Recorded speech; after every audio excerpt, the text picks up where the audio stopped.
વડોદરાના નવા બજાર વિસ્તારમાં મા દશામાના પવિત્ર પર્વને લઈને તૈયારીઓ જોરશોરથી શરૂ થઈ ગઈ છે.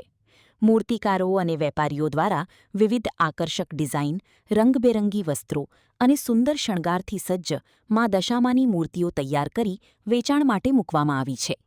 આગામી 12 ઓગસ્ટે દશામાની સ્થાપના થવાની હોવાથી ભક્તોમાં ભારે ઉત્સાહ જોવા મળી રહ્યો છે. દુખિયાના દુઃખ દૂર કરનારી અને ભક્તોની દશા સુધારનારી મા દશામાના પવિત્ર વ્રતને હવે ગણતરીના દિવસો બાકી રહ્યા છે.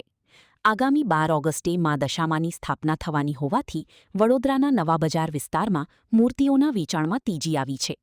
મૂર્તિકારો દ્વારા મા દશામાની મૂર્તિઓને રંગબેરંગી વસ્ત્રો, આકર્ષક આભૂષણો અને મનમોહક શણગારથી સુશોભિત કરવામાં આવી રહી છે. હાથની સુંદર કારીગરીથી તૈયાર કરવામાં આવેલી વિવિધ કદ અને ડિઝાઇનની મૂર્તિઓ ભક્તોના આકર્ષણનું કેન્દ્ર બની છે. નાના ઘરમંદિરથી લઈને મોટા મંડપો માટેની વિવિધ પ્રકારની મૂર્તિઓ બજારમાં ઉપલબ્ધ હોવાથી ભક્તો પોતાની પસંદગી મુજબ માતાજીની મૂર્તિઓ ખરીદવા નવા બજાર વિસ્તારમાં ઉમટી રહ્યા છે. આ વર્ષે પણ મા દશામાના પવિત્ર પર્વને લઈને ભક્તોમાં અનેરો ઉત્સાહ, શ્રદ્ધા અને ભક્તિભાવ જોવા મળી રહ્યો છે.